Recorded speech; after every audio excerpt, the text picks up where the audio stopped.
कल्पना कीजिए एक ऐसे शरारती लड़के का, टीनेजर लड़का, जो लगातार अपने दोस्तों के साथ मिलकर किसी न किसी मुश्किल में पड़ता रहता है।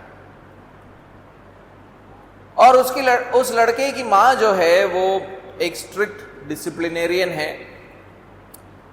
हर मौके पर वो उसे ताड़ना देती है ताकि उसको उसके व्यवहार का परिणाम मिले,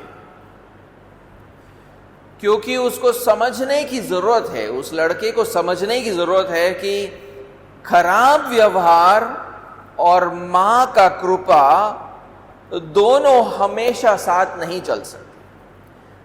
हाँ, हमें परमेश्वर के कृपा को भी दर्शाने की जरूरत है, लेकिन ये भी जानने की जरूरत है कि बुरा व्यवहार को सहा नहीं जाएगा।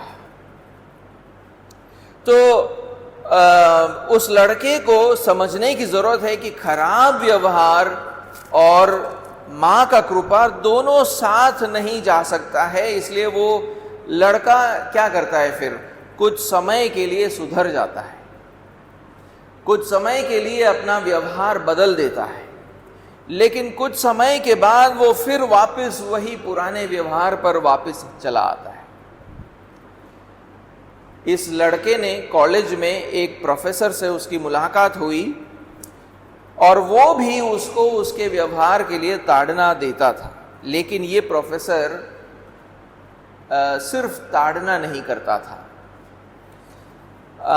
जब ये लड़का अपने व्यवहार को बदलता था तब ये प्रोफेसर उसे उसके नए व्यवहार के लिए कोई ना कोई प्रतिफल जरूर दिया करता था, कम से कम प्रोत्साहन के 2 शब्द बोल दिया करता था, क्योंकि लड़के को ये भी समझने की जरूरत है कि अच्छे व्यवहार का प्रतिफल मिलता है, अच्छे व्यवहार का प्रतिफल मिलता है। धीरे धीरे करके ये जब लड़के ने समझा कि अच्छे व्यवहार का प्रतिफल मिलता है और बुरे व्यवहार का परिणाम गलत होता है, बुरा होता है, तो धीरे धीरे उसके व्यवहार में परिवर्तन आता गया। तो हम यहाँ पर देख सकते हैं कि उसके माँ के ताड़ना और प्रोफेसर के ताड़ना में एक फर्क था। क्या था? प्रोफेसर ने सिर्फ ताड़ना पर अपना काम नहीं रोका, लेकिन ताड़ना देने के बाद उसने अच्छे व्यवहार के लिए उसको प्रतिफल भी दिया। ये बहुत जरूरी है, क्योंकि आज के इस खंड में हम ये सीखते हैं कि परमेश्वर अपने भटकते संतानों को सिर्फ ताड़ना नहीं देता है, बल्कि जब वो पश्चाताप करके उसके पास लौट आते हैं तब वो उन्हें अच्छा प्रतिफल भी देता है। तो आज का जो पहला जो बिंदु है वो ये है कि जब हम पाप करते हैं परमेश्वर हमें ताड़ना देता है। जब हम पाप करते हैं, या ऐसा बोलना चाहिए कि जब हम लगातार पाप करते जाते, परमेश्वर हमें ताड़ना देता है। देखिए, इस खंड की शुरुआत हम एक बार उस खंड को हम पढ़ ले, रूत का पहला अध्याय 19 से 22। देखिए वहां पर क्या लिखा है। अतः वे दोनों चल निकली और बेतलहम पहुंची। उनके बेतलहम पहुंचने पर सारे नगर में उनके कारण हलचल मच गई और स्त्रियां कहने लगी, क्या ये नओमी है? उसने उनसे कहा, मुझे नओमी न कहो, मुझे मारा कहो, क्योंकि सर्वशक्तिमान ने मुझको बड़ा दुख दिया है। मैं भरी पूरी चली गई थी, परंतु यहोवा ने मुझे छूछी करके लौटाया है, या खाली करके लौटाया है। इसलिए जबकि यहोवा ही ने मेरे विरुद्ध साक्षी दी और सर्वशक्तिमान ने मुझे दुख दिया है, फिर तुम मुझे क्यों नओमी कहती हो? इस प्रकार नओमी लौटी, अपनी मोआबिन बहू रूत के साथ लौटी, जो मोआब देश से आई थी। वे जो जौ कटने के समय के आरंभ में बेतलहम पहुंचे। तो यहां पर इस खंड की शुरुआत एक नए मौके पर, एक नए जगह पर और एक नए किरदारों के साथ होता है। 19वें आयत में लेखक कहता है, नओमी और रूत चलते रहे जब तक वो बेथलेहेम नहीं पहुंचे। और लेखक कहता है, जब वे वहां पहुंचे, सारे नगर में उनके कारण हलचल मच गया। देखिए, जब एक संगठित समाज होता है, लगभग सारे ही लोग एक दूसरे को जानते हैं, और बेथलेहेम शायद ऐसा ही एक जगह था। उसीलिए जब बेथलेहेम के लोगों ने नओमी को देखा, तब वो जोश से भर गए। लोग दौड़कर एक दूसरे को जाकर ये खुशखबरी देने लगे कि नओमी वापस आ गई है। और ये खबर जो है आग की तरह उस शहर में फैल गई। भले नओमी के अप्रत्याशित आगमन से बेथलेहेम नगर में जोश भर गया, फिर भी उनके मनों में कुछ संदेह जरूर था। और नगर की स्त्रियां उस संदेह को व्यक्त करती है जब वो वहां पर पूछती है, क्या ये नओमी है? क्या ये नओमी है? नओमी और उसका परिवार अकाल के समय पर बेथलेहेम छोड़कर गया था और वो मोआब के देश में जाकर रहने लगे थे। और मोआब के भूमि पर नओमी ने अपने पति और दोनों पुत्रों को खो दिया। तीनों मर गए और वो नओमी फिर अपने बहुओं के साथ रहने लगी। वो वहां पर 10 साल से अधिक रही थी और वो 10 साल अभाव और शोक का समय था उसके लिए। शायद खाने का अभाव भी था और अपने पति और दोनों पुत्रों के मृत्यु के कारण बड़े शोक का समय था। और ऐसा लगता है कि वो समय ने नओमी के शरीर और उसके मन पर एक भारी प्रभाव डाला था। इतना प्रभाव कि नगर के लोगों को ये दृढ़ निश्चय नहीं हो पा रहा था कि सच में ये वही नओमी है जो हमको बहुत साल पहले छोड़कर गई थी। इसलिए नगर की स्त्रियां पूछती हैं संदेह के साथ, क्या ये नओमी है?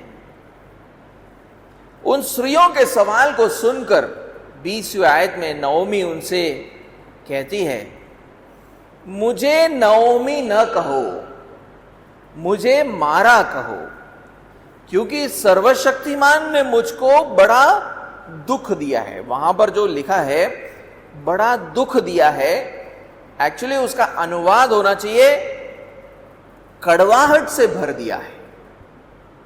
ऐसा लिखना चाहिए कि क्योंकि सर्वशक्तिमान ने मुझको कड़वाहट से भर दिया है। हिंदी इंग्लिश अनुवाद आप देखोगे तो लिखा है, for the almighty has dealt very bitterly with me. वो यहां पर इनकार नहीं करती है कि वो वही नओमी है जो बहुत साल पहले यहां से चली गई थी, लेकिन वो कहती है अभी के उसके जीवन अवस्था को देखकर उसे नओमी नहीं बुलाना चाहिए बल्कि मारा बुलाना चाहिए। क्योंकि नओमी का अर्थ होता है सुहावना, उसका अर्थ होता है सुंदर। ये तो स्पष्ट था कि उसका नाम उसके जीवन की अवस्था से अब मेल नहीं खा रहा था। एक ऐसे व्यक्ति को जो शारीरिक और मानसिक रीति से थक चुकी है और जिसका हालात दिन प्रतिदिन बिगड़ती जा रही है, आप उसको भला देखकर कैसे सुहावना या सुंदर कह सकते हैं? उसके शरीर का रूप ही बिगड़ गया था, तो वो कहती है मुझे अब उस नाम से तुम मत पुकारो। ये वही नओमी नहीं है रूप रंग में, जिस तरह वो यहां से गई थी वैसी वाली नओमी नहीं है, अब बिल्कुल अलग दिखती है। इसलिए वो अपने आप को एक दूसरा नाम देती है, मारा, जिसका मतलब है कड़वा। उसके भीतर के कड़वाहट ने उसको ऐसा बना दिया था। उसके भीतर ऐसी कड़वाहट थी कि अब वो ऐसी बन चुकी थी। उसके शरीर पर उसने एक बहुत बड़ा प्रभाव डाला था। और वो कहती है कि परमेश्वर ने उसके पति और 2 बेटों का जान लेकर उससे कड़वा बना दिया है। उसने वो वहां पर कहती है, ध्यान दीजिए वो क्या कहती है, मुझे मारा कहो क्योंकि सर्वशक्तिमान ने मुझको कड़वाहट से भर दिया है। सर्वशक्तिमान शब्द है इब्रानी में शदाई, इंग्लिश में ऑलमाइटी। जब नओमी यहां पर कहती है कि नओमी के इन बातों को यहां पर कहती है, उसके शब्दों का एक प्रतिबिंब हम अय्यूब के शब्दों में भी पाते हैं। एक बार मैं पढ़ना चाहूंगा, देखिए अय्यूब जो बोलता है वो नओमी के शब्दों से कितना मेल खाता है। अय्यूब का 27वां अध्याय और उसका 2रा आयत। अय्यूब कहता है यहां पर, मैं परमेश्वर के जीवन की शपथ खाता हूं जिसने मेरा न्याय बिगाड़ दिया, अर्थात उस सर्वशक्तिमान के जीवन की जिसने मेरा प्राण कड़वा कर दिया। देख रहे हैं, अय्यूब वही कह रहा है जो नहोमी कह रही है। अय्यूब की परिस्थिति नओमी जैसी ही थी। उसने भी अपने संतानों को, अपने धन को, अपने सेहत को खो दिया था, जिसके कारण वो भी नओमी की तरह कड़वा हो चुका था। लेकिन वो कहता है कि सर्वशक्तिमान परमेश्वर ने उसे कड़वा बना दिया है। देखिए अय्यूब 23वें अध्याय और दूसरे जगहों पर भी ऐसा ही बात करता है।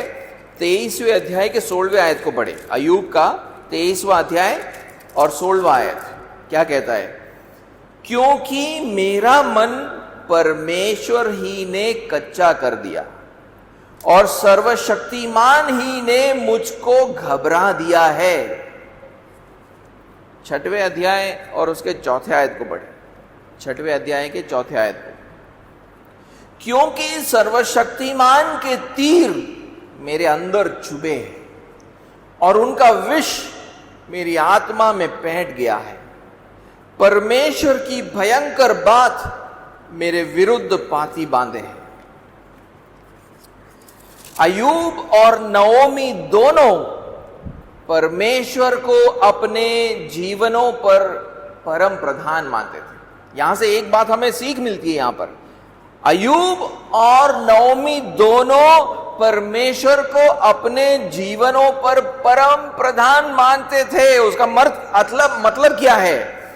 वो दोनों ये बात को मानते थे कि भलाई हो या बुराई, सब कुछ परम प्रधान परमेश्वर की इच्छा के अनुसार होता है। ऐसा नहीं है कि भलाई परमेश्वर की इच्छा से होता है और बुराई किसी और की इच्छा से होता है। नहीं, भलाई और बुराई दोनों परमेश्वर की इच्छा से होती है। इसका मतलब यह नहीं है कि परमेश्वर बुराई को करता है, लेकिन परमेश्वर शैतान और दुष्ट लोगों को अनुमति देता है कि वो उसके संतानों पर बुराई को करे।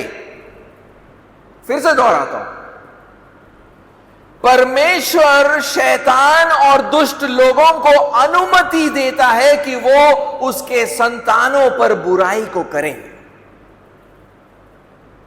परमेश्वर अपने लोगों के जीवन में हानि की अनुमति देता है।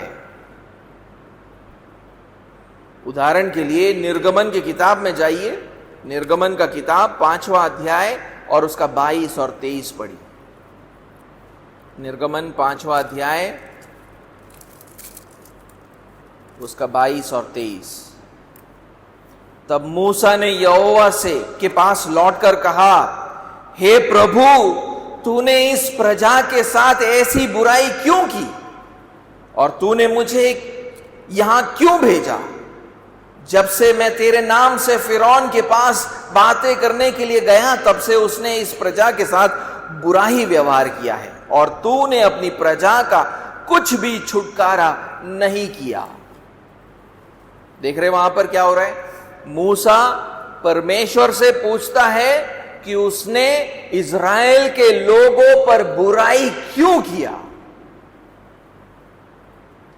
लेकिन फिर वो इस बात का अंगीकार भी करता है कि बुराई फिरौन से उत्पन्न हुआ है और परमेश्वर ने उस बुराई से इज़राइल को ना छुड़ाने का निर्णय लिया था। तो बुराई उत्पन्न कहां से हुई? फिरौन से। लेकिन हम यहां पर ऐसा नहीं कह सकते कि यहां पर परमेश्वर का कोई रोल नहीं है। नहीं, जब फिरौन बुराई कर रहा था इज़राइल के लोगों के साथ, तब परमेश्वर उसे रोक सकता था, लेकिन परमेश्वर ने रोका नहीं, उसने उन्हें छुटकारा नहीं दिया। तो बुराई दुष्ट आत्मिक ताकतों और दुष्ट लोगों से उत्पन्न होता है, लेकिन वो ऐसा इसलिए कर पाते हैं क्योंकि परम प्रधान परमेश्वर ने अपनी इच्छा के अनुसार ऐसा होने दिया है। लेकिन परमेश्वर अपने लोगों पर ऐसी बुराई को क्यों ठहराता है? यह सवाल हमारे मन में उत्पन्न हो सकता है। अय्यूब अपने जीवन पर होने वाले बुराई को परमेश्वर की ओर से आने वाली ताड़ना समझता था। हम एक बार वापस जाए अय्यूब के 5वें अध्याय में। अय्यूब के 5वें अध्याय में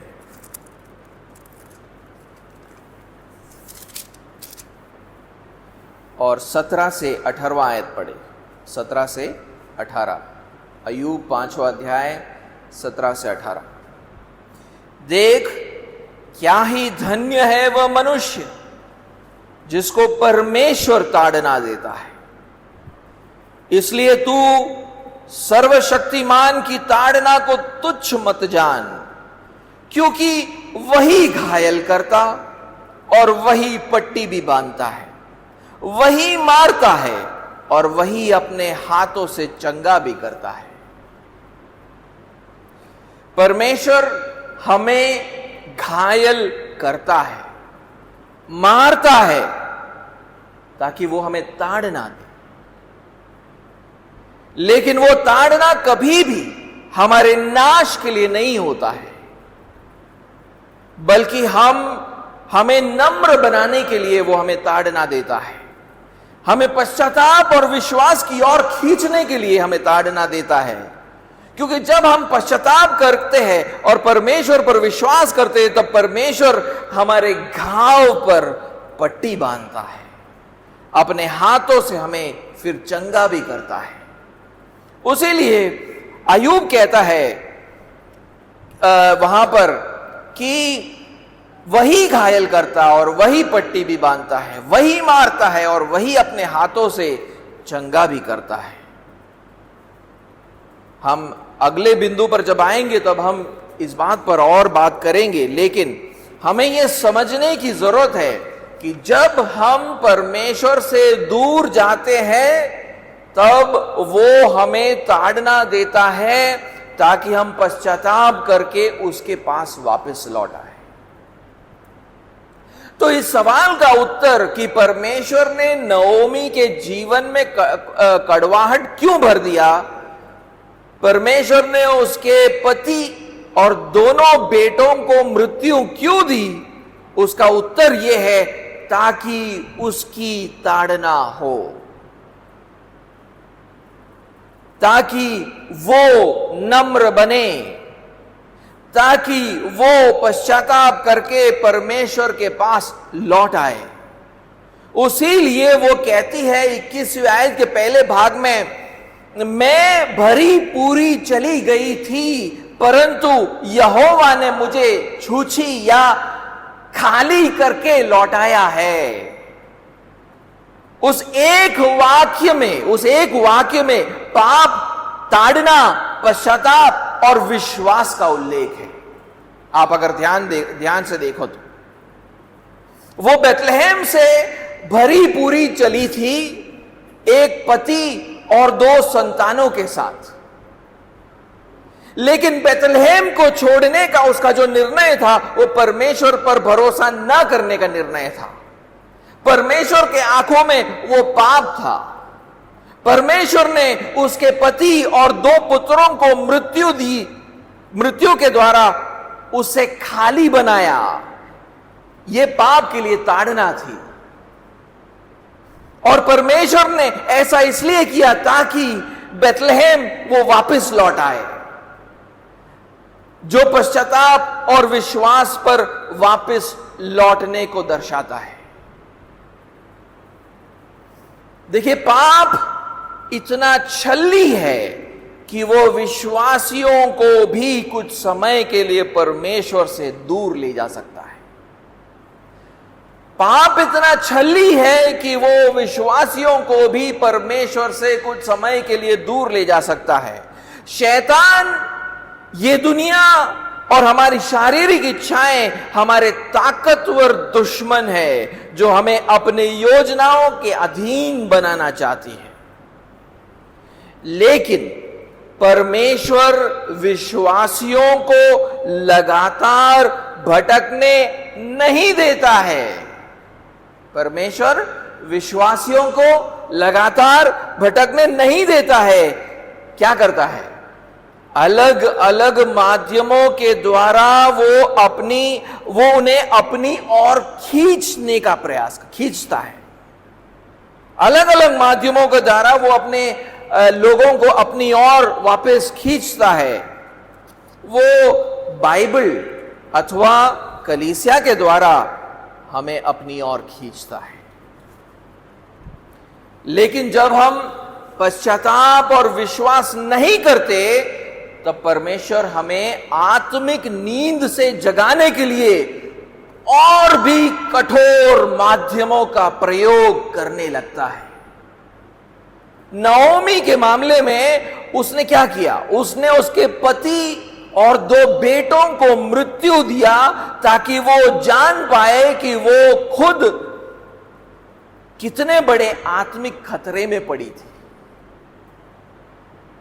परमेश्वर ने उसके पति और 2 संतानों को मृत्यु दे दी ताकि ये विश्वासी नओमी ये समझ पाए कि वो कितने बड़े आत्मिक खतरे में है। वो उससे कहना चाहता था कि तू मुझसे बहुत दूर जा चुकी है।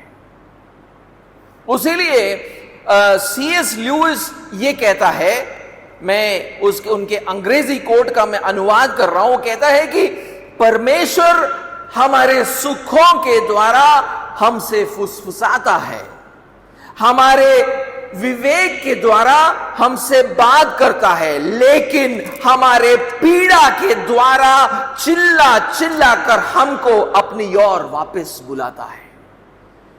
पीड़ा एक बहरी दुनिया को जगाने के लिए परमेश्वर का मेगाफोन है। दुनिया नहीं सुनती है, उसके लोग नहीं सुनते हैं, उनको उनके आत्मिक नींद से जगाने के लिए परमेश्वर उनके जीवन में पीड़ा को भेजता है ताकि वो जाग जाए। हमारे कलीसिया में आने वाले कुछ ऐसे लोग हैं जो काफी समय से परमेश्वर से दूर होते जा रहे हैं। परमेश्वर ने उन्हें अपने वचन के प्रचार के द्वारा और कलीसिया के संगति के द्वारा उन्हें वापस बुलाया है बार बार, लेकिन वो अभी भी परमेश्वर से दूर जा रहे हैं। इसलिए परमेश्वर ने उनके जीवनों में कुछ न कुछ बुराइयों को ठहराया है ताकि वो उसके पास वापस लौट आ पाए। इसलिए वो अपने आप को लगातार, ये लोग अपने आप को लगातार हर दिन किसी न किसी संकट में अपने आप को पाते हैं। कभी नौकरी से हाथ धो बैठते हैं, या फिर लगातार बीमारी में बने रहते हैं, या फिर उनके साथ कोई हादसा या एक्सीडेंट हो जाता है, या फिर उनके प्रियजनों का मृत्यु होता रहता है। ऐसे लोगों से मैं कहना चाहूंगा, देर होने से पहले पश्चाताप करके परमेश्वर के पास वापस लौट आओ। इससे पहले कि आपका हृदय परमेश्वर से हमेशा के लिए दूर चला जाए, इससे पहले कि आपका हृदय इतना कठोर हो जाए कि आप किसी भी प्रकार के सुधार को लेना ना चाहो, क्योंकि परमेश्वर का न्याय, मृत्यु और अनंत दंड भी आपके ऊपर कभी भी शुरू हो सकता है। परमेश्वर अपने लोगों के जीवन में ऐसी बुराइयां इसलिए ठहराता है ताकि उनके हृदय को परमेश्वर के वचन के द्वारा आने वाले पश्चाताप और विश्वास के बुलाहट के लिए तैयार किया जाए। नहीं तो वो तैयार नहीं होते हैं। उनके हृदय को तैयार करने के लिए वो उनके जीवन में उनको बुराइयों को भेजता है। एलिमलेक, महलोन और किलियोन के मृत्यु से नओमी के हृदय को परमेश्वर के बुलाहट के लिए तैयार किया ताकि वो पश्चाताप और विश्वास करे। इसलिए जब उसने सुना कि परमेश्वर ने अपने लोगों को रोटी देकर उनकी सुधि ली है, तब उसने तुरंत बेतलेहम लौटने का निर्णय किया। आप में से कुछ लोगों के लिए पिछले कुछ हफ्ते और कुछ महीने बुराई से भरे होंगे, मुश्किल भरे रहे होंगे, लेकिन परमेश्वर ने ऐसा इसलिए ठहराया है ताकि आपको इस प्रचार के लिए तैयार किया जाए, ताकि आप पश्चाताप और विश्वास के साथ उसके पास वापस लौट आए। रूत में हमारे खंड में हम वापस आएंगे। 21वें आयत के दूसरे भाग में यह स्पष्ट हो जाता है कि बेतलेहम को छोड़कर नओमी ने पाप किया था। इसलिए वो कहती है वहां पर, इसलिए जबकि यहोवा ही ने मेरे विरुद्ध साक्षी दी और सर्वशक्तिमान ने मुझे दुख दिया है, फिर तुम मुझे क्यों नओमी कहती हो। फिर एक और बार वो कहती है उनसे कि तुम मुझे नओमी, सुहावना, सुंदर क्यों बुलाती हो। और उसका कारण क्या था? उसका कारण यह है कि यहोवा ने उसके विरुद्ध साक्षी दी है। यहां पर वो एक प्रकार से कोर्ट रूम की भाषा इस्तेमाल कर रही है, जो कोर्ट में इस्तेमाल किया जाता है, कि परमेश्वर ने उस पर व्यवस्था को तोड़ने का आरोप लगाया है। परमेश्वर ने नओमी पर व्यवस्था को तोड़ने का आरोप लगाया है। लेकिन नओमी ने क्या पाप किया था? ये 21वें आयत के शुरुआत में ही स्पष्ट हो गया था। वो वहां पर क्या कहती है? मैं भरी पूरी चली गई थी, है ना? वो ऐसा ही कहती है ना। परमेश्वर ने उसे बेतलेहम में अत्यंत रीति से आशीषित किया था।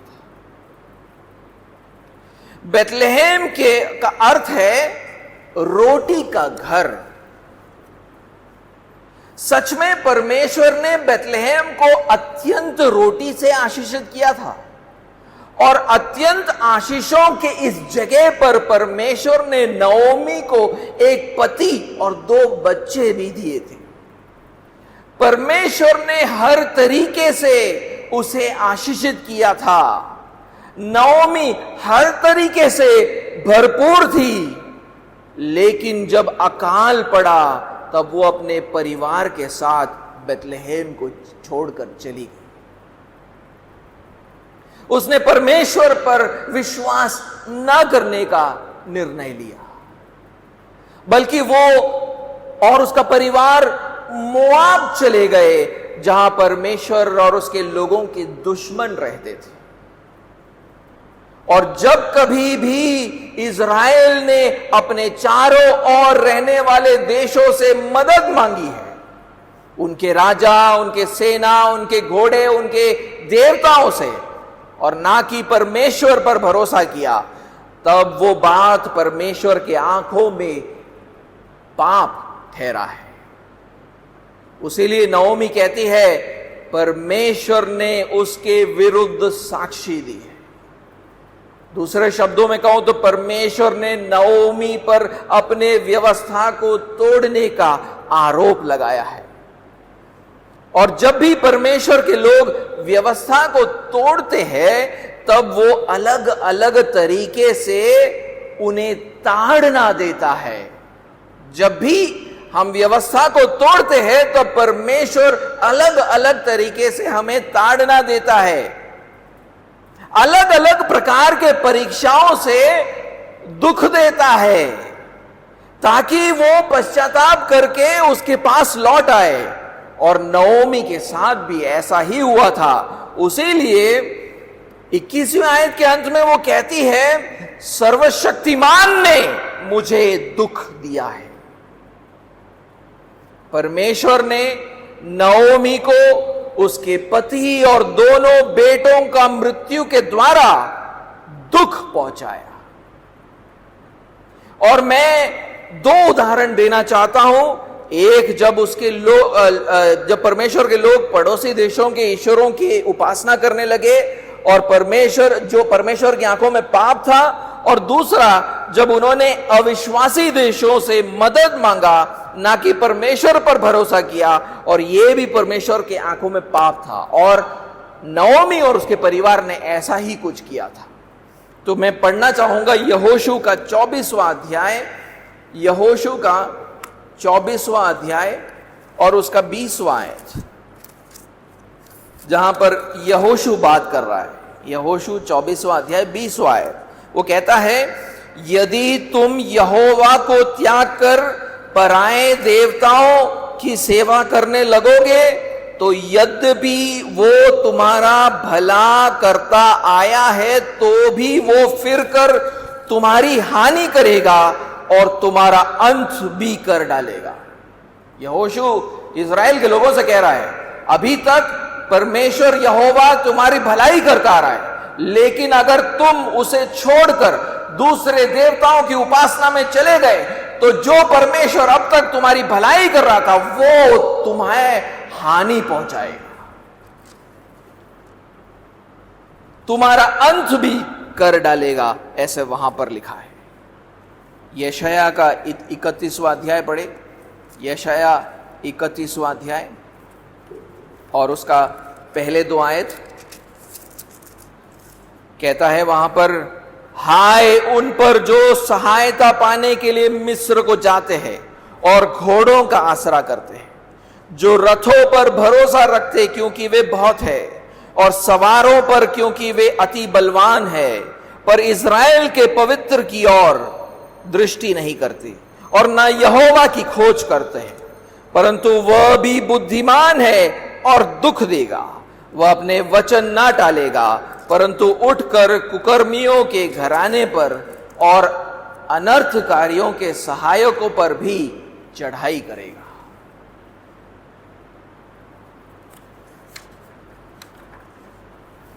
जब विश्वासी परमेश्वर के व्यवस्था को तोड़ते हैं, तब परमेश्वर उन्हें ताड़ना देता है। अर्थात जब वो पाप करते हैं, तो परमेश्वर उन्हें ताड़ना देता है। इसलिए ये अत्यंत महत्वपूर्ण है कि हम लगातार यीशु मसीह के नाम से अपने पापों का अंगीकार करते रहें, क्योंकि यीशु मसीह ने हमारे पापों का दंड सहा है। वही हमारा शरण स्थान है। जब उसके नाम से हम परमेश्वर के पास जाते हैं तो परमेश्वर हमारे पापों को क्षमा करता है और हमें फिर से आशीष देता है। उसी लिए प्रेरित यूहन्ना यूहन्ना के पहले अध्याय 9वें आयत में कहता है, यदि हम अपने पापों को मान ले तो वो हमारे पापों को क्षमा करने और हमें सब अधर्म से शुद्ध करने में विश्वास योग्य और धर्मी है।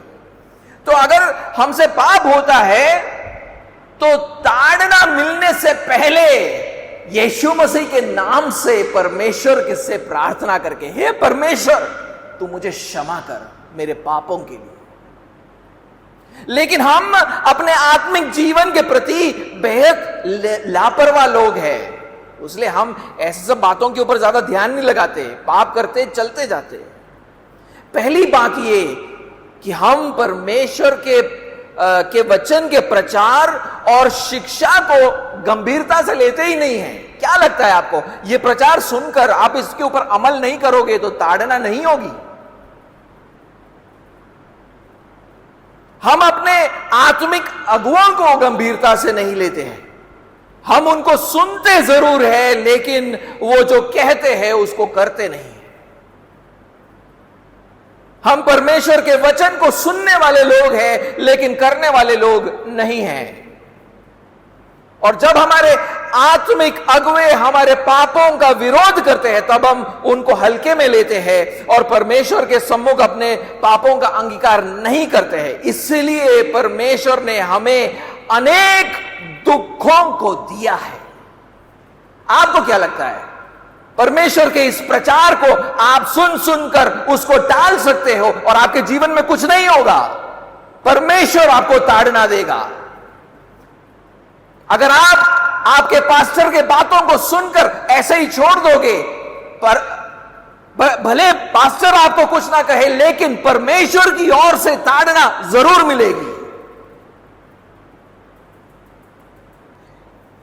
और कम से कम अब जो लोग इस प्रचार को सुन रहे हैं उनको अपने पापों का अंगीकार करना चाहिए और यीशु मसीह के नाम से परमेश्वर से क्षमा मांगना चाहिए।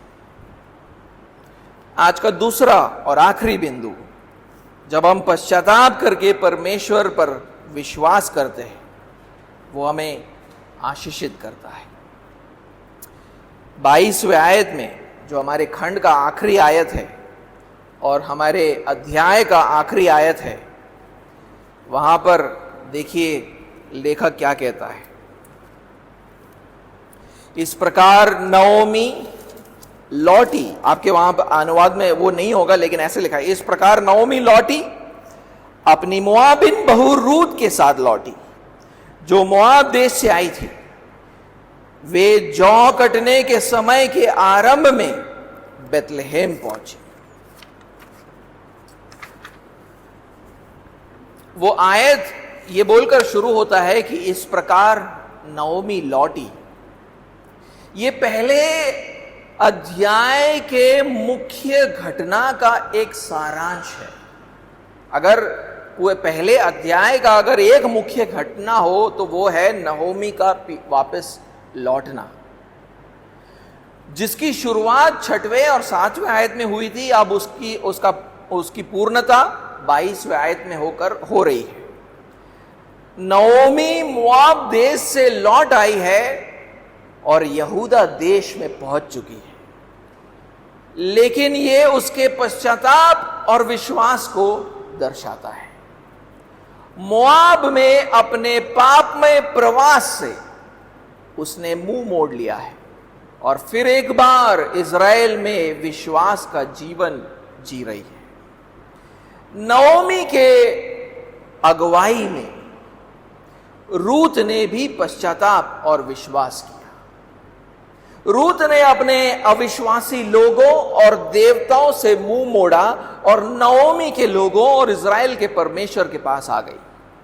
उसीलिए लेखक वहां 22वें आयत में कहता है, इस प्रकार नओमी लौटी, अपनी मोआबिन बहू रूत के साथ लौटी जो मोआब देश से आई थी। और जब भी लोग पश्चाताप करते हैं और परमेश्वर पर फिर से विश्वास करते हैं, तब परमेश्वर उन्हें आशीषित करता है। इसलिए ये बताने के बाद कि नओमी और रूत ने क्या किया है, लेखक हमें बताता है कि परमेश्वर ने उनके लिए बेथलेहेम में किस आशीष को तैयार करके रखा था। लेखक हमारे आयत का अंत ये बोलकर करता है, वे जौ कटने के समय के आरंभ में बेथलेहेम पहुंचे। क्योंकि नओमी ने ताड़ना के बाद पश्चाताप किया और परमेश्वर पर विश्वास किया, परमेश्वर ने फिर एक बार उसे अत्यंत रोटी से आशीषित किया। वो बेथलेहेम को लौटी, जिसका अर्थ है रोटी का घर। जब यहां से गई थी तो ये घर खाली था, लेकिन अब वही घर पर लौट आई है और इस बार वहां पर रोटी की भरपूरी है।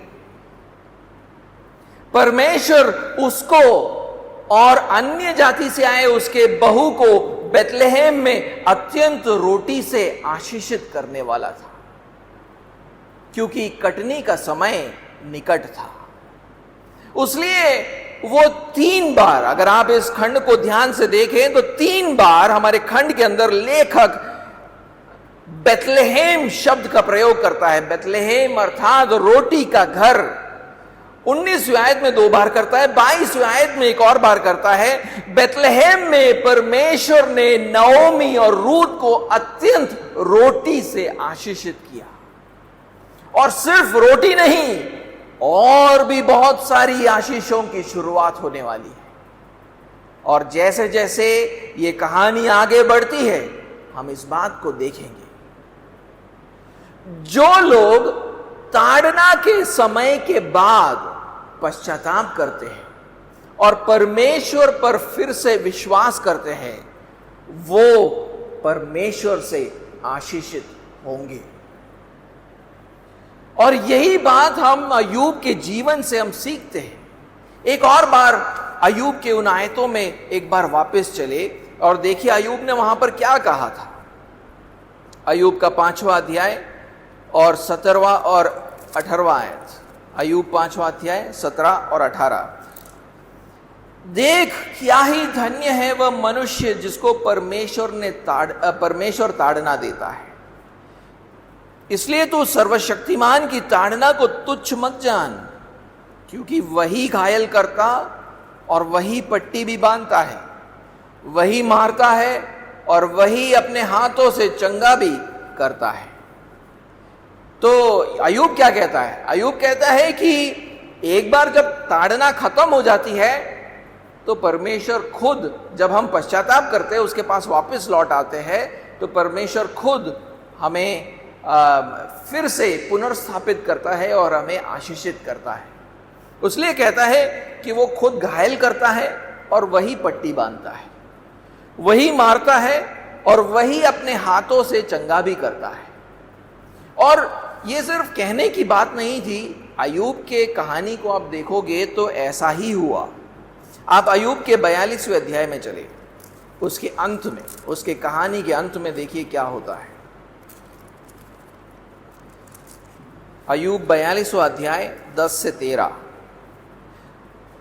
10वें आयत से 13वां आयत। जब अय्यूब ने अपने मित्रों के लिए प्रार्थना की, तब यहोवा ने उसका सारा दुख दूर किया, और जितना अय्यूब के पास पहले था उसका दुगना यहोवा ने उसे दे दिया। तब उसके सब भाई और सब बहनें और जितने पहले उसको जानते पहचानते थे, उन सबों ने आकर उसके यहाँ उसके संग भोजन किया, और जितनी विपत्ति यहोवा ने उस पर डाली थी उस सब के विषय उन्होंने विलाप किया और उसे शांति दी, और उसे एक एक सिक्का और सोने की एक बाली दी। यहोवा ने अय्यूब के बाद के दिनों में उसके पहले के दिनों से अधिक आशीष दी, और उसके 14,000 भेड़ बकरियां, पहले उसके पास 7,000 भेड़ बकरियां थी, अब 14,000 भेड़ बकरियां। 6,000 ऊंट, पहले 3,000 ऊंट थे, उसने खो दिया था उनको, अब 6,000 परमेश्वर ने दिया है। 1,000 जोड़ी बैल, पहले 500 जोड़ी बैल हुआ करता था, खो दिया उसने, अब परमेश्वर ने उसे 1,000 जोड़ी बैल दिया है। 1,000 गधियां हो गई, पहले 500 थे, फिर उस परमेश्वर ने उसको 1,000 दिए। उसके साथ बेटे और 3 बेटियां भी उत्पन्न हुई। जिन संतानों को उसने खो दिया था, परमेश्वर उसे फिर से संतानों को लौटा कर देता है। देखा आपने कैसे परमेश्वर उसके साधनों को दुगना करता है। भजन 30 का लेखक भी ये विश्वास करता है कि उसके लोगों के प्रति परमेश्वर का क्रोध क्षण भर का होता है, लेकिन उसकी प्रसन्नता उनके साथ जीवन भर की होती है। एक बार पढ़े भजन 30 और उसका 5वां आयत, भजन 30 और उसका 5वां आयत। क्योंकि उसका क्रोध तो क्षण भर का होता है, परंतु उसकी प्रसन्नता जीवन भर की होती है। कदाचित रात को रोना पड़े, परंतु सवेरे आनंद पहुंचेगा। यानी परमेश्वर की जो ताड़ना है वो हमारे जीवन में क्षण भर की होती है। वो क्षण भर के लिए हमें दुख पहुंचाता है, क्षण भर के लिए हमें हानि पहुंचाता है, लेकिन फिर वो जीवन भर के लिए वो हमें आशीषित करता है। इब्रानी का लेखक भी यही विश्वास करता है। इब्रानियों का 12वां अध्याय पढ़े, इब्रानियों का 12वां अध्याय और उसका 11वां आयत। वर्तमान में हर प्रकार की ताड़ना आनंद की नहीं, पर शोक ही की बात दिखाई पड़ती है। तो भी जो उसको सहते सहते पक्के हो गए हैं, बाद में उन्हें चैन के साथ धर्म का प्रतिफल मिलता है। देखा वहां पर क्या कह रहा है? कह रहा है कि परमेश्वर की ताड़ना आगे जाकर धार्मिकता के प्रतिफल को उत्पन्न करता है, क्योंकि परमेश्वर की ताड़ना के कारण हम उसके इच्छा के अनुसार चलने लगते हैं। हमारे जीवन में सुधार आता है, हमारे जीवन में पवित्रता आती है, हमारे जीवन में धार्मिकता आती है, हम सही राहों पर चलने लगते हैं। तो ताड़ना का एक अच्छा परिणाम निकल आता है। परमेश्वर ताड़ना के द्वारा हमें आशीषित करता है। परमेश्वर की ताड़ना कभी भी हमारे नुकसान के लिए नहीं होती, उसकी ताड़ना हमेशा हमें आशीष की ओर ले जाने के लिए होती है। जब नओमी और रूथ बेथलेहम में लौटे, तब परमेश्वर ने उन्हें अत्यंत रोटी से आशीषित किया, लेकिन 1000 साल बाद परमेश्वर ने बेथलेहम में जीवन की रोटी उत्पन्न की। जीवन की रोटी को उसने बेथलेहम में भेजा। उस शहर में, वही शहर में परमेश्वर का पुत्र जन्मा, दुनिया का उद्धार करता, जिसको हम यीशु मसीह बुलाते हैं। वो जीवन की रोटी है। वही बेथलेहम के घराने में उत्पन्न होता है। उसके द्वारा हम अनंत जीवन पा सकते हैं। हमारे लिए उसने दुनिया में आकर एक सिद्ध धार्मिक जीवन को जिया और हमारे पापों के कारण एक रोमी क्रूस पर उसने परमेश्वर के क्रोध को सहा और हमारे जगह पर वो मर गया। हम सब तो पापी थे और परमेश्वर के दंड के योग्य थे, नरक में अनंत मृत्यु के योग्य थे, हम सब जितने भी यहां पर बैठे। लेकिन जब हमने अपने पापों से पश्चाताप किया और यीशु मसीह को स्वीकार किया, परमेश्वर ने जो जीवन का रोटी हमें दिया, जब उसको स्वीकार किया, तो यीशु मसीह सब आशीषों की शुरुआत है। उसके बाद परमेश्वर ने हमारे पापों को क्षमा किया। उससे पहले परमेश्वर से आशीषें नहीं आती। यीशु मसीह पर को जब स्वीकार किया तब परमेश्वर ने हमें आशीषित करना शुरू किया, हमारे पापों को क्षमा किया, हमें धर्मी ठहराया, और क्योंकि हम धर्मी ठहरे वो हमें हर आशीष से मालामाल करने लगता है। वो अपने सारे आत्मिक आशीषें हमें दे चुका है, और जब यीशु मसीह वापस आएंगे तो वो हमें हर शारीरिक आशीष को देगा और हमारे उद्धार को पूर्ण करेगा। अनंतता तक हम परमेश्वर की उपस्थिति का अनुभव करेंगे। अगर आज यहां पर ऐसा कोई भी है जिसने ये सुसमाचार पहली बार सुना है और वो परमेश्वर से आशीषित होना चाहता है, तो आपको केवल एक ही चीज करने की जरूरत है। अपने पापों से मुंह मोड़िए और यीशु मसीह को स्वीकार कीजिए। वही परमेश्वर की सबसे बड़ी आशीष है आपके लिए। उसके द्वारा हर आशीष हम तक पहुंचती है। लेकिन आज मैं खासकर नओमी जैसे विश्वासियों से बात कर रहा हूं। शायद आप परमेश्वर से दूर जा रहे थे और परमेश्वर ने आपके जीवन में अनेक दुखों को भेजकर आपकी ताड़ना की है। इस वचन को सुनकर आपको क्या करना चाहिए? आपको भी अपने पापमय राहों से मुंह मोड़ना चाहिए और यीशु मसीह के पास वापस आना चाहिए, क्योंकि वही जीवन की रोटी है। और यीशु के द्वारा परमेश्वर फिर एक बार आपको चंगाई देगा और आपको आशीषों के राह पर वापस लेकर आएगा। नओमी और अय्यूब की तरह वो आपको भी फिर एक बार आशीषित करेगा।